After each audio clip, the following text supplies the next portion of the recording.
Hi, welcome to Aspire, a new podcast to talk about all things property in Chester, Mould and Ruthin. This is a joint production between Unchained, a company that I run. My name is Simon Leadbetter, and the team from Cavendish. So I'm delighted today to be joined by Nicola Blake. Say hello, Nicola. Hello. And by David Adams. Say hello, David. Hello, everyone. And today we're going to be really getting into what's going on in the property market. We're going to talk about the Renters' Rights Bill, and also we're going to talk about what's going on in terms of the sales progression from instruction to completion and how we can make that much more smooth for people out there. So let's start with the market. I'm coming to you, David. We've looked at quarterly data. Chester's asking prices have risen almost 4% year on year, while Mould has seen a 4.4% drop, and Ruthin has seen a modest just over 2% increase. Yeah. What's driving the different market behaviours across these three locations? I think, so looking at the data, it's very easy, I think, to get swept up in that and think of that as headlines and think, oh, does that mean property prices have gone down by 4.4% in Mould? But I think really the way to explain that, it's the mix of property coming onto the market. So take Mould, for example. Yep. The average asking price year on year has gone down by nearly 4.5%. But the actual reality is down there on the street is that cheaper properties have come onto the market this year versus last year. So for example, we've really seen the upper quartile, so perhaps properties over £500,000, less and less of those properties coming on the market this year. So yes, the average price of a home coming on the market is less, but that doesn't mean house prices have gone down by that. So would that say you should probably treat overall national house price changes, it's risen by, it's fallen by, as a bit misleading, and that even comes down to a local area? Because actually it really depends on the mix of properties. Arguably, because really there's probably hundreds of little micro markets, even down to a particular street, property type, price band. I think the only way to really know what's happening for your type of property, if you're thinking of selling, is to speak to an expert and ask that agent what's happening to the prices of properties like mine. Correct. In the area they are, because the average figures, it's like the average person in this country is half male, female. We are male and female, kind of like the way it works. In reality, the averages are meaningless. Absolutely. And you should talk to a local expert, an estate agent, and say what's actually going on with my kind of property in my kind of area, and that should give you an accurate view. Yeah, that's really good advice. And actually, I wish I'd known that before I entered the property industry, because you see the headline figures and it's like headlines across all the national press, what's going on. But that's basically meaning, because it's basically every single postcode district is a different market. And as you say, down to a street. Yeah, well, something again, a lot of the press outlets will run on a UK average, but obviously that includes London. I think it's interesting that when you actually take London out of the equation, it can paint a very, very different picture. Absolutely, yeah, absolutely.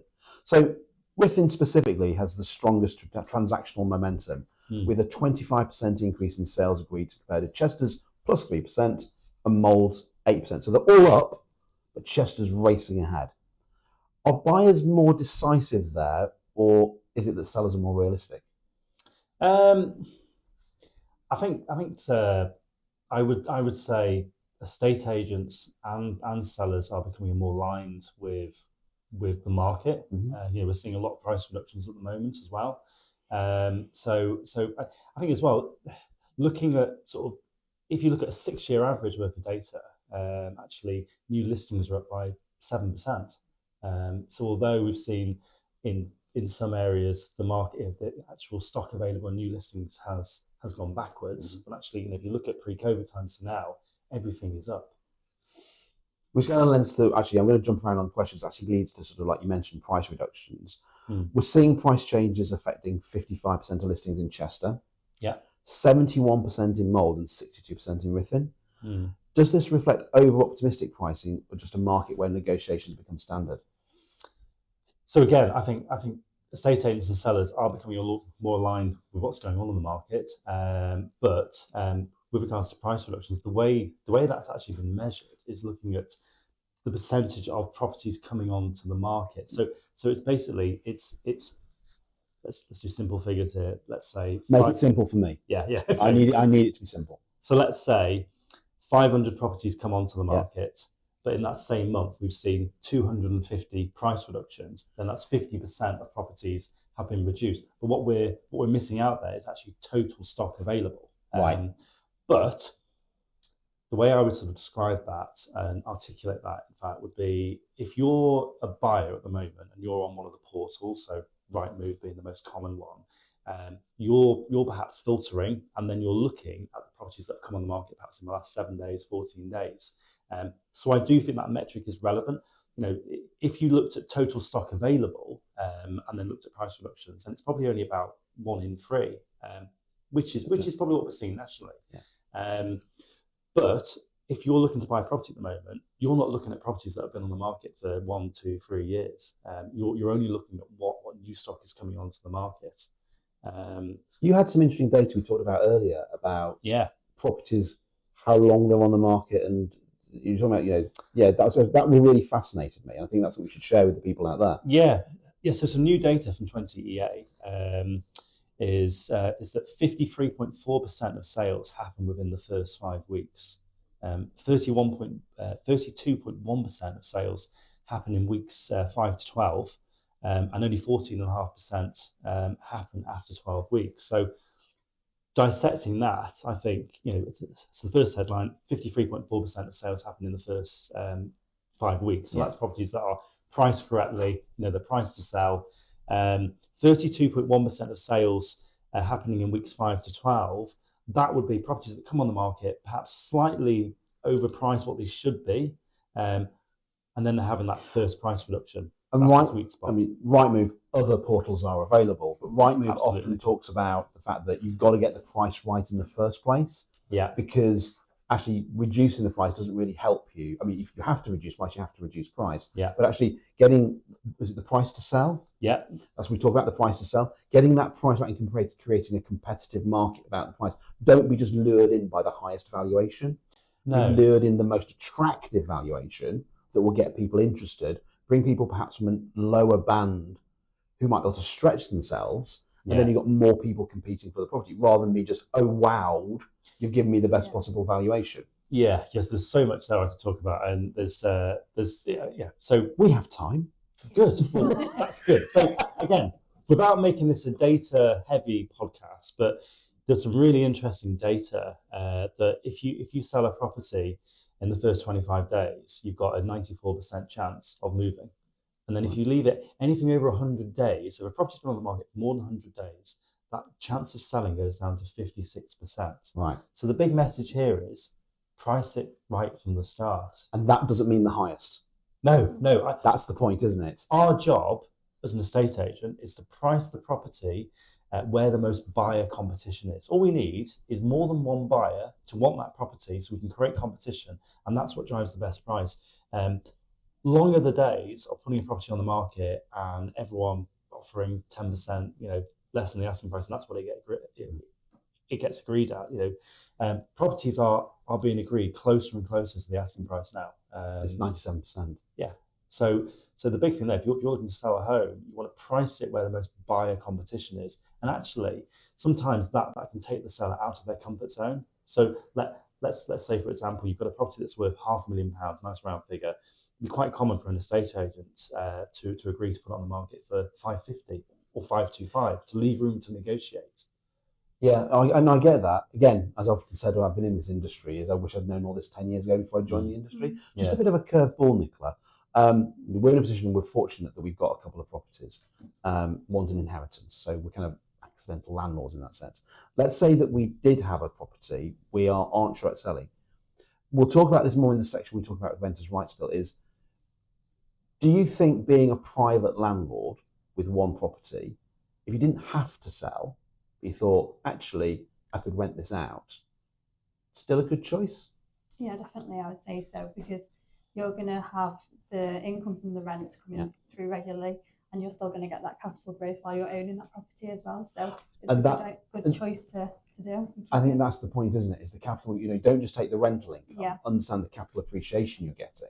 That's right. Sorry to throw that into a curveball, but it's been a question in my head I've had for a while. Yeah. I wish I'd said to people before, what I wish I'd done myself is, don't sell it if you can rent it. Sorry, David. I think that's something that people overlook, I think, because it's quite common certainly in the last few years since interest rates have gone up, is that people say, well, I'm just going to sell my rental property because I can get more in a savings account. But I think a lot of people, they overlook the compound interest of, well, first of all, the capital appreciation as well as the yield. Yes, you might only be getting a 6% yield year on year, whether that's net or gross, depending how people want to measure that themselves. But what people are forgetting is the capital appreciation. And we have seen house prices continuously go up in the last few years. Still one of the best asset You've got classes. to combine that all together. Still one of the best asset classes.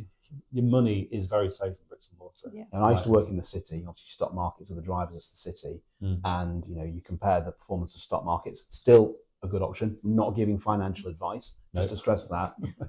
But bricks and mortar, they're still one of the best investments you can make. Absolutely, I absolutely agree. Importantly, still a home. So my final question in this section, and then we'll change gear a little bit, is in Chester, supply remains high, 1,600 homes on the market.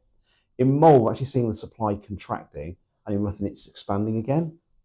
How does the number of properties on the market affect a seller's strategy? I think if you've got more properties on the market, then there's more competition, and therefore sellers are having to be price sensitive. And again, it sort of leads back to quite a lot of our advice goes back to the same thing, which is price it right from the start. I think it's very common to overprice a property and then be very disappointed. Or even I was speaking to someone the other day who had their property on the market for 2.5 years, and it had then achieved what they originally put it on the market for. And it was almost, the conversation was, we were right. But the reality is, house price inflation had caught up with them. And 2-year delay. It's kind of like... but then how much money had they wasted on their mortgage payments? The fact they missed out on their dream home that they put the property on the market to actually buy in the first place. The energy. There's yes, they actually achieve what they wanted to in the end. But then if you look at inflation, we could go very deep on this, but we won't. Isn't one of the problems we see this a lot is actually there's quite a lot of ego related, and in the nicest possible way. The ego is flattered by the agent who comes in with the highest price. Yeah. You go for that. You don't want to really admit you were wrong. No. So you'll stick with it for a while, and various contracts limit you to what you can do. But then you have to go back to the second agent. Whereas if you just gone to the second agent who priced realistically in the first place, you'd probably have moved into your dream home. Absolutely, yeah. I think as well, it's very easy for perhaps sellers and agents to get fixated on one thing. So you say about it's quite easy for a seller to get drawn in by the highest valuation from an estate agent. But actually, are you looking at the real picture? Something we do is really understand where the client wants to go. And that might be, they're focusing on moving to the south coast to be in the bungalow. And by the time they move there, they want to have a certain amount of money in the bank account.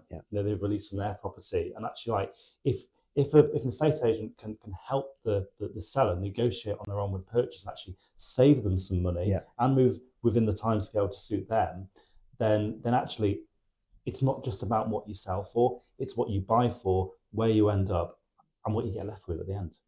Absolutely brilliant. So this podcast is for you guys. So if you've got a question, you can see there's a tendency for us to go a bit data because I think we're a bit data geeky on this front. But we are a bit geeky, aren't we? If you've got a question or something you'd like to explore next month, then please pop it in the comments.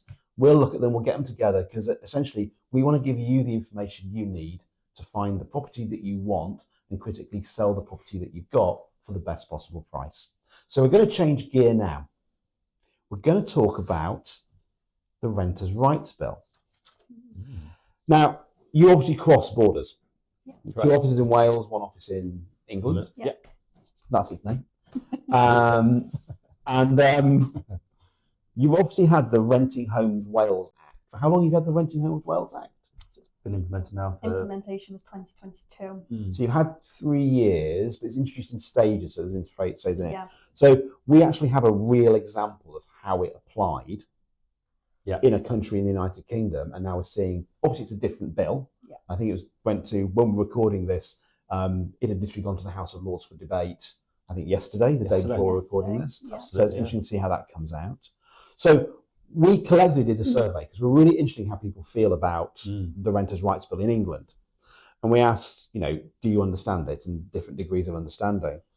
only 16%, one in seven landlords said they fully understand the renters' rights bill. Nicola, do you think confusion is a bigger risk than the legislation itself?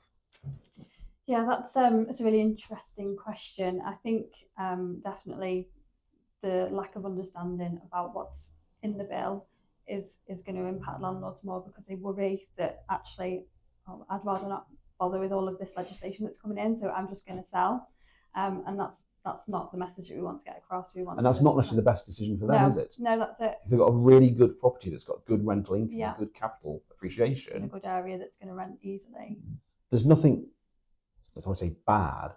The bill isn't a bad bill in the sense that there's horrible, there's lots of negative. If it's well managed, you can just ride with it. Yeah, that's it, exactly.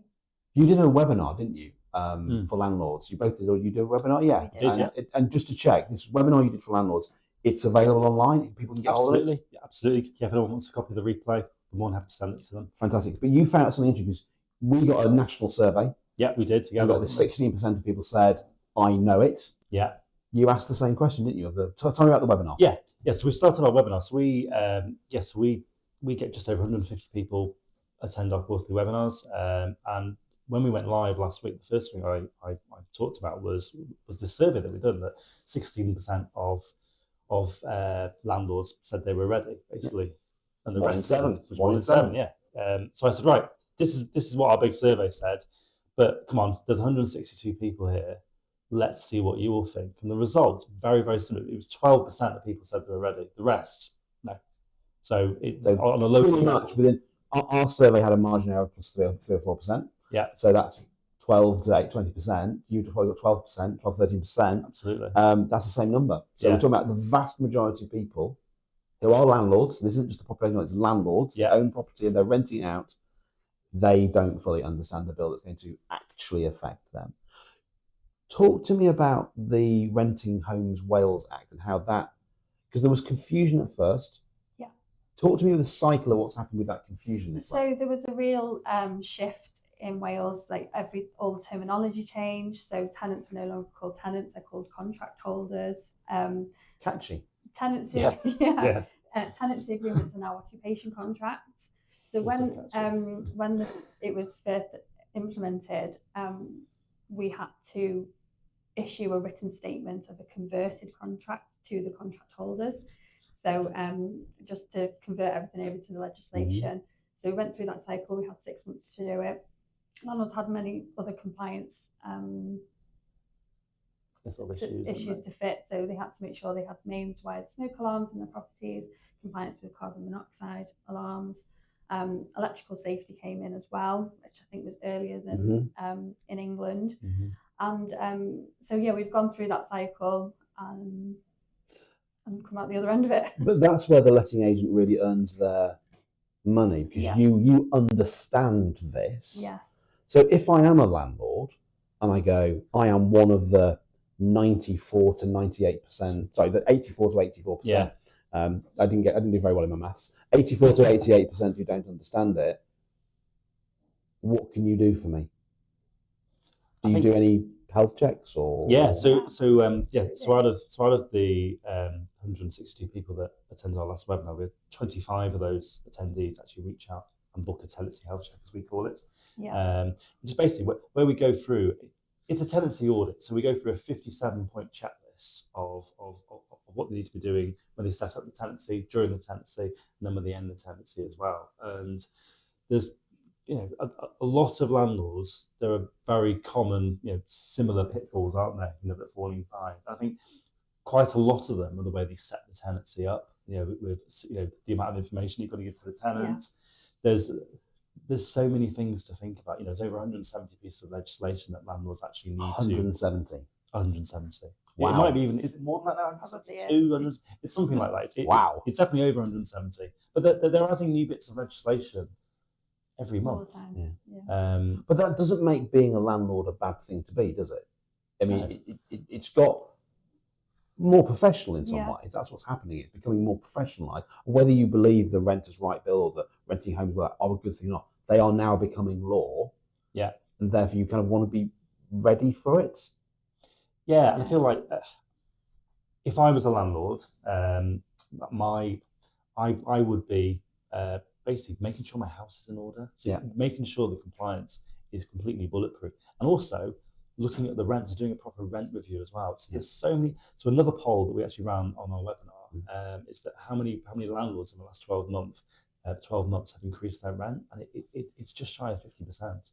Wow. So there's a poll we ran a few months ago on one of our other webinars, and it was how many people have put their rent up in the last 3 years, and it was quite similar then. It was only half the people that actually put their rent up in the last 3 years. So there's a lot of landlords who are probably getting 20, 30, 40% below market value, and rent increase process is going to change massively with the renters' rights bill. So playing devil's advocate, and I go, it's toothless. Relies on trading standards, relies on things. I don't have enough staff. No one's ever going to get me. I don't have to worry about any of this stuff. If I am got, because I breached the legislation, what's the downside? What happens to me? Fines. There's going to be 50 quid. I can pay 50 quid. Civil penalties of up to £7,000 per offence. Sorry, say that again? £7,000 per offence. Per offence? Yeah. So could you have multiple offences on one house? Potentially. Wow. Yeah. 7k. So if you have 10 offences, that's 70k. So, wow. But the point is, this isn't a problem. If you just follow the rules, if you have a professional come in, absolutely, go through your tenancy health check. Tenancy health check, yeah. And how much time commitment is that from me to do a tenancy health check? Oh, I mean, most tenancy health checks can be done in 30 minutes. Yeah, we set aside about 30 minutes. 30 minutes. So with 30 minutes, I can get myself ready or know what's wrong. Yeah. Then I can fix it. Yeah. And then I don't worry about fines. I can just follow the law. Yep. But absolutely. Which kind of segues into the next question, because actually there's an elephant in the room in the lettings ecosphere of companies. A certain little company called OpenRent. They've taken nearly a quarter of lets nationally. And essentially what they've set up, all credit to them, is essentially self-service. Yeah. Which allows people to get onto Rightmove, other portals are available. Yeah, absolutely. Get the property out there. They want to let a property, and it's cheap, cost effective, does the job, but you're not getting any of the other frills or benefits you get in a lettings agent.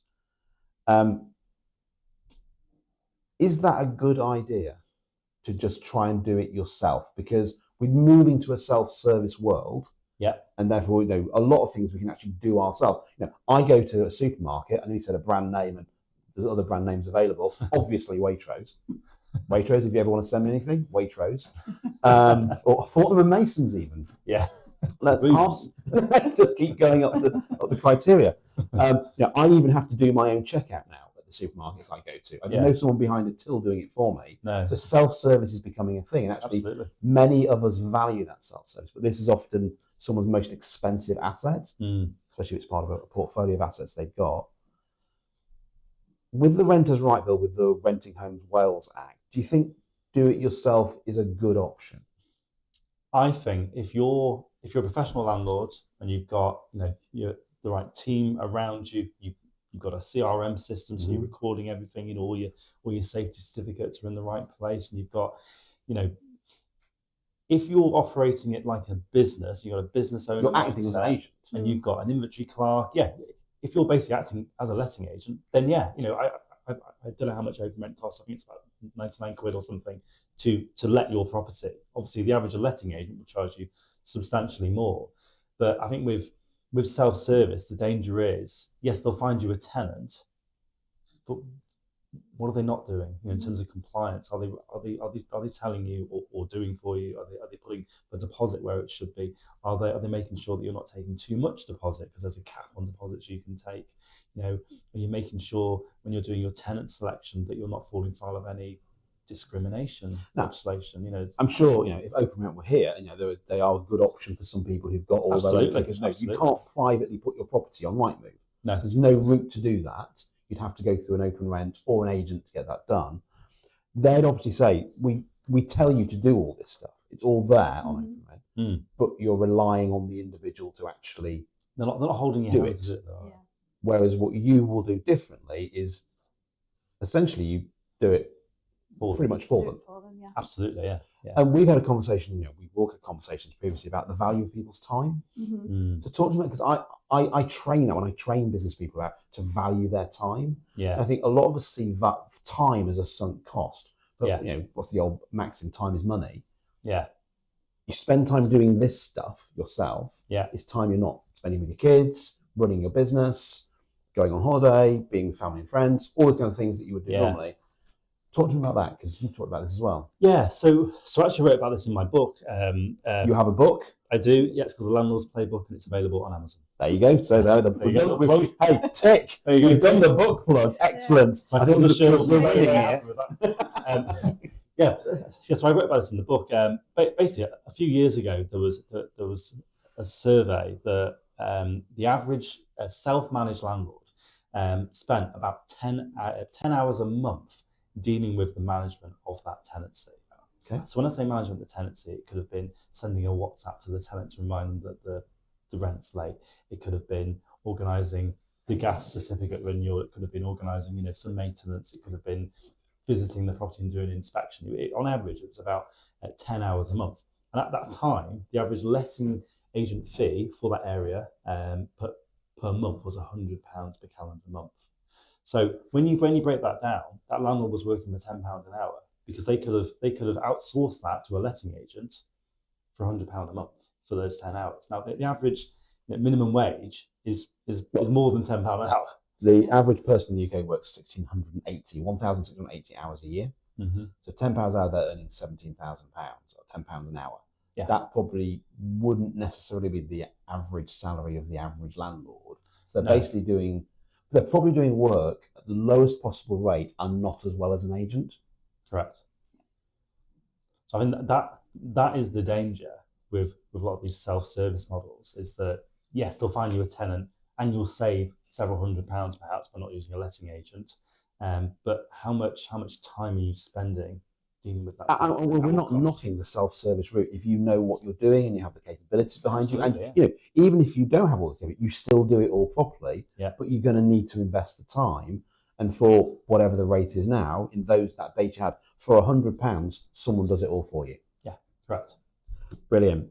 So I'm going to come to you first, Nicola, but final question on this whole area of rent. If you had one piece of advice to landlords today before the bill activates, what would it be? I think, as David already alluded to earlier, is have a tenancy health check carried out on the property. Does this cost anything? Nope, free of charge. Just check through everything and make sure your house is in order, basically, paperwork.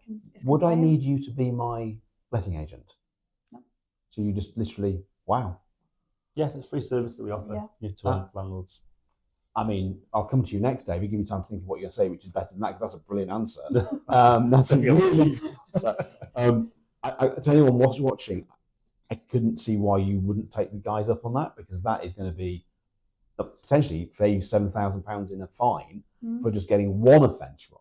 Yeah. So go on, David. Sorry to put you on the spot here, but can you top that? Probably not. I can build on it slightly. Build on it. And so perhaps going back, so part of the tenancy health check is a rent review. Yeah. And I think as we discussed before, there's a lot of landlords who are getting well below market rent. So I would suggest a rent review, whether a landlord does that themselves or they employ the services of a letting agent, speak to us.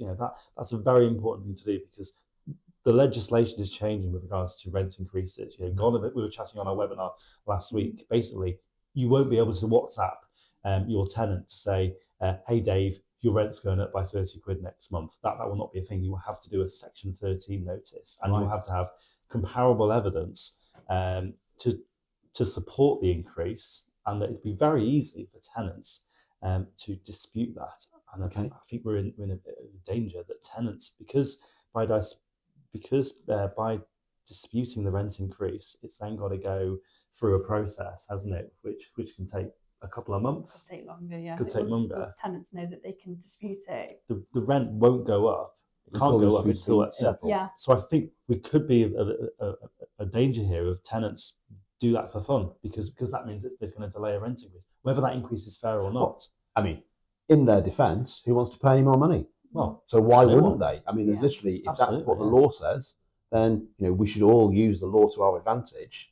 So get your rent up to, it doesn't have to be market rate, the market rate, but just shy of it. I mean, my advice would be little and often. I agree. I mean, we've owned the house, we've rented properties, and a gradual increase over time. We've actually had good landlords, we've had bad landlords, and I'd say the ones who just raise it over time in fair. Actually, to be honest with you, I knew they could have got away with charging us more, but they like the fact we are long-term family tenants. With good tenants, we look after the property as a home. So for us, they'd rather have us in and no void period and not rented somebody then maybe not as good as we are. Absolutely. They just clear up but of course prices rise. There's something called inflation. Yeah. And we know they could go out and put it out to another market, and ultimately it's their asset. Brilliant. Great answers. So if we take anything from that, contact these guys for a tenancy health check. I mean, this is about the property market, but I can see no downside in talking to these guys and getting that done and just seeing that you're fit for purpose when this law becomes enacted. Fantastic, guys. Okay, so we're switching gear again, and we're going to talk about AI. And one of the bits of research that my company does Unchained is something called the voice of the agent. For 3 years, we've surveyed thousands of estate agents and lettings agents. We also survey thousands of consumers with our research partners to really understand how they feel about the market. Now, that data is generally for agents in the industry, but out of that comes some really interesting insight that we want to talk about in this section and explore what this thing called AI that you may have heard of is actually doing to the market. But let's start with something very practical of how the market is moving. What the research showed is the UK completion time on average is 195 days. That's a long time. Yes, it is. Now, actually, you're operating in a region where it's even longer, 221 days. So an extra 30 days or so, 20 to 25 days, 26 days. What single thing do you think would speed that up most? Is it something you guys do? Or is it something other parts, let's mention conveyancing or whatever, they could be doing to speed the process up? I think so. Something that we've recently changed is we've actually changed our sales team model. So quite a lot of estate agents will operate how we used to, where you would have a sales team full of sales negotiators who they bring properties onto the market, they do the viewings, they actually sell the property, and then they progress the sale. But actually, sales progression is probably about 50 or even more than that, maybe 60% of the actual job. It's very, very easy, I think, for estate agents to get lost in sales progression because there's just so much to it. So we've changed our model about 6 months ago, where we now have sales negotiators who actually sell the property, and then we've got a dedicated sales progressor in every single office to manage the whole pipeline. So they can just focus on sales progression and build those relationships with the local law firm. So for example, in our Chester office, 50% of our sales pipeline is with one solicitor. Right. So our sales progressor, Emily, does a weekly phone call to that one solicitor, and that's half of her sales progression done, basically. So not lots of individual solicitor firms. You basically managed to get an economy of scale. And then lots of individual members of the team as well. Because previously, that solicitor who perhaps had 50% of sales through them would have to speak to 3 or 4 different members of our team to get the progression. So it's working more efficiently. But also, I think there's quite a lot that sellers and agents can do. Talking about that before the property comes on the market, and quite timely. Obviously, it's been in the news last week about estate agency reform. I think for anyone who remembers this, home information packs. That was 2008, off the top of my head. I was in the industry then, and I remember.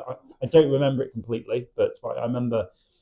We had to get an EPC done, obviously, which is now the norm, and obviously, we had to get all the searches done, etc. And I don't think the industry was ready for it then. But I think now something like that would really help the process. I mean, so when I sold my house this time last year, so my other half, Millie, very, very organised, and when we instructed our solicitor, which we did, by the way, as the property went onto the market, we didn't wait until the sale was agreed.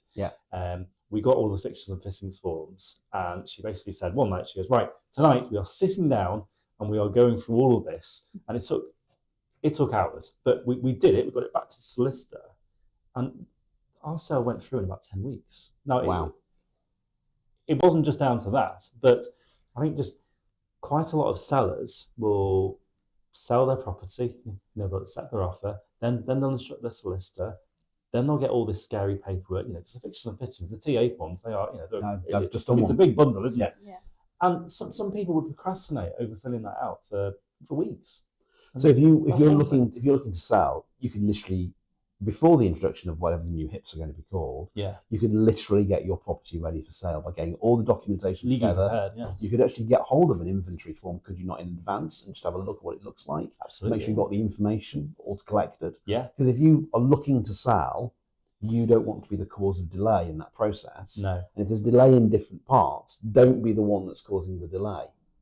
Get legally prepared, basically, is the big takeaway here. And just to kind of segue slightly across wasn't in our original kind of conversation about this, can landlords be doing something more to get their properties ready to let? Well, there is a lot of compliance that landlords have to be ready with when they are letting. So getting things like electrical safety certificates, gas checks, get them done before you're ready to go on the market, and that won't hold up a tenant moving in then. Which they would probably get something called a tenancy health check. Yeah. We're kind of giving them a clue there. So what we're saying is, while there is this slowness in the system because there's a lot of stuff going on, it's probably too small a funnel for it to go through. There are things you can do yourself as a seller or as a landlord that would make the process move through quicker. So with that, we're going to kind of move very gently into this little world called AI, which seems to be everywhere. And you get the people who are the technophiles who say this is the next best thing, it's going to be amazing.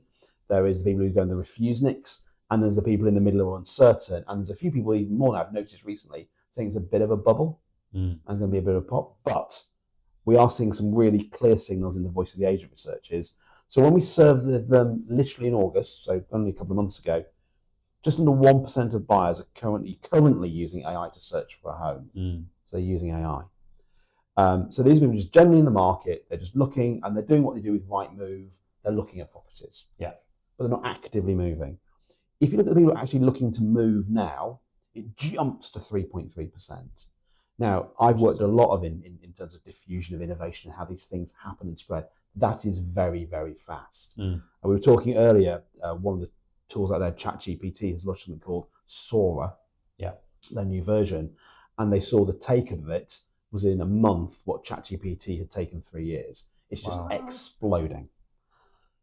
This is going to happen in a big way, and the next generations are adopting it far faster, but even the more mature people in our population, they're adopting it too. Yeah. I saw a stat which basically said 8% of people are now using AI, LLMs, large language models, to help with their holiday planning. And even amongst the oldest groups, it's 3 or 4%. Wow. So it's literally taking off. So how do you see, it's only a small question, AI changing the role of the local agent over the next 3 years? Great question. So from an estate agency point of view, how will it affect the way we operate? I think there's quite a lot of, there's been statements out there, that AI is going to take my job. And I think if your job is to answer the phone and book appointments in the diary, then yes, I think that element of that role, I think, will be replaced by it. It already is. There are chat bots, there are voice bots out there.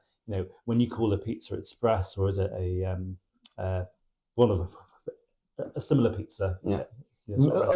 Pizza Hut. Yeah, pizza. We name all of them. But there are other pizza companies that are available. Someone told me the other week that they called a pizza shop, a restaurant, and the only way they could book a table was to speak to an AI bot.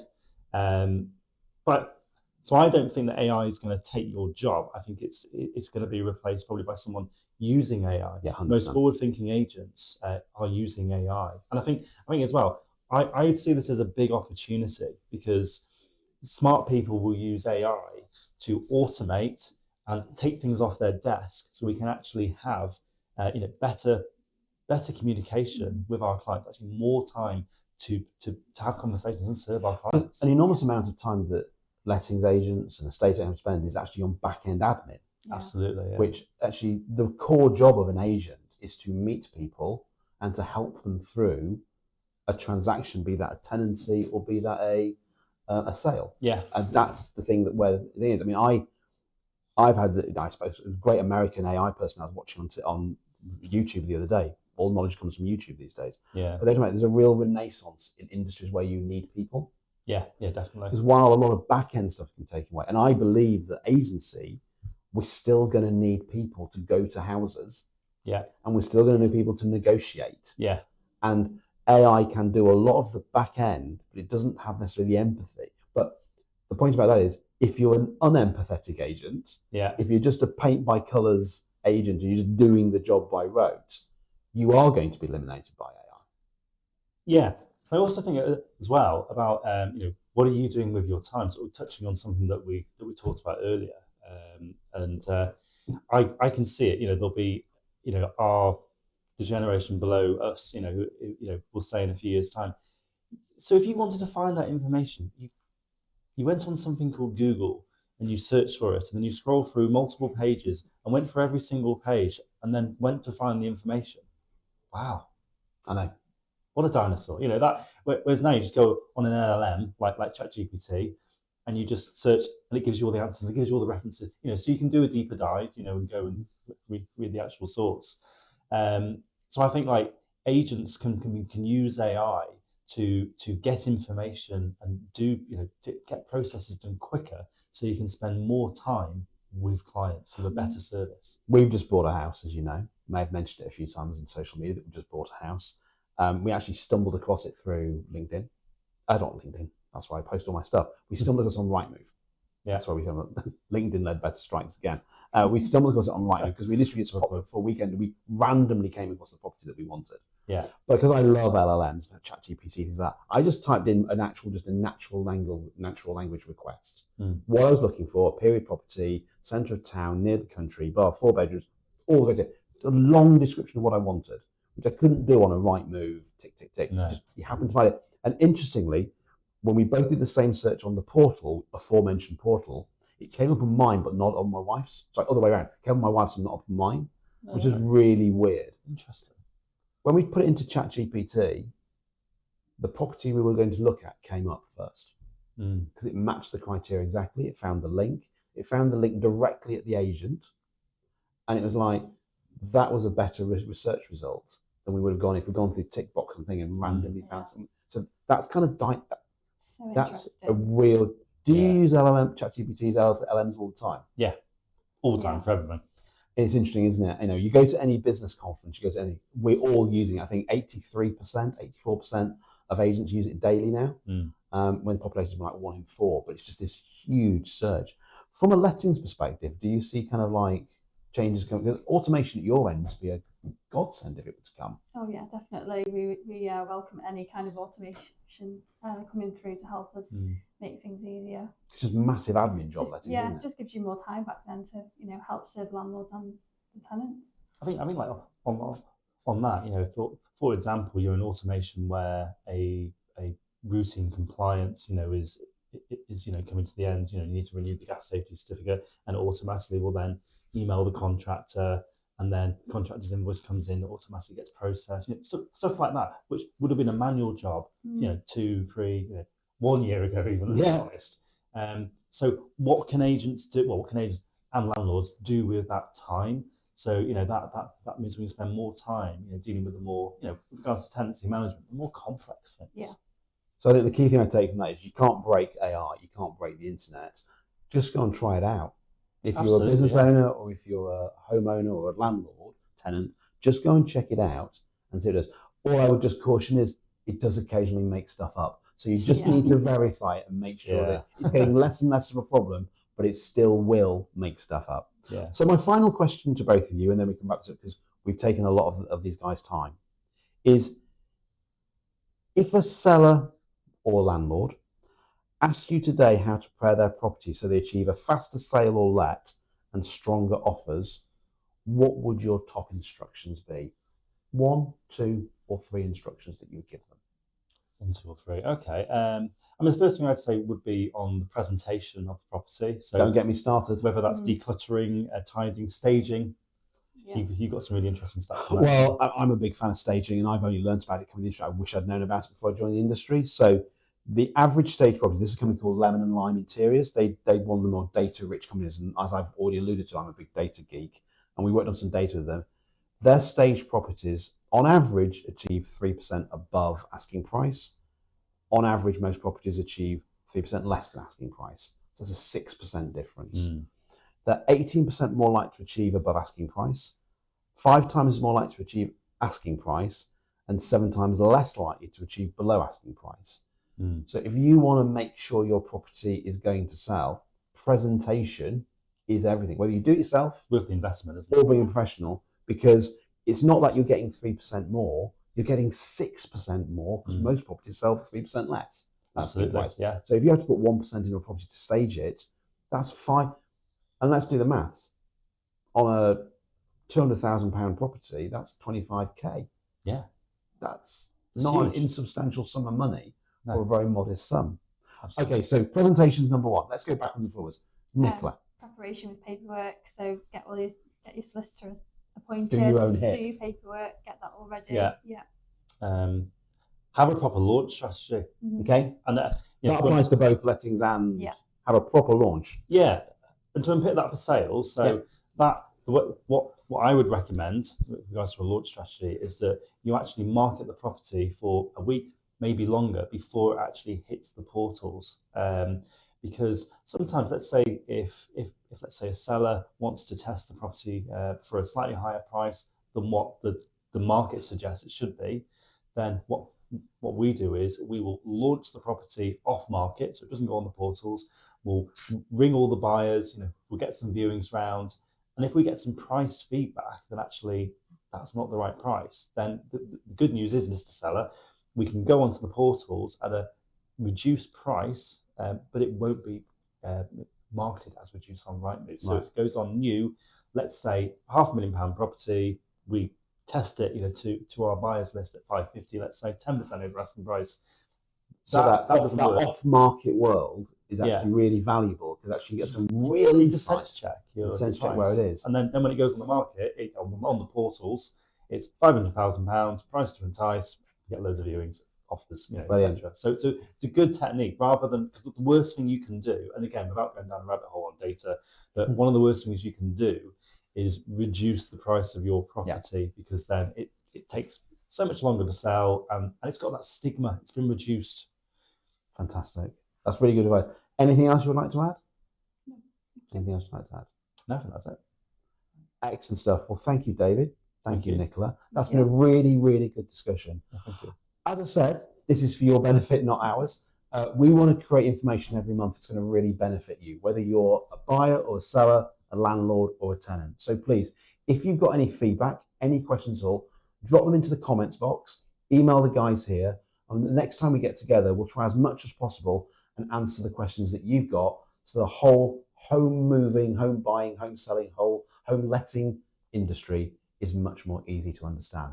Thank you so much for your attention.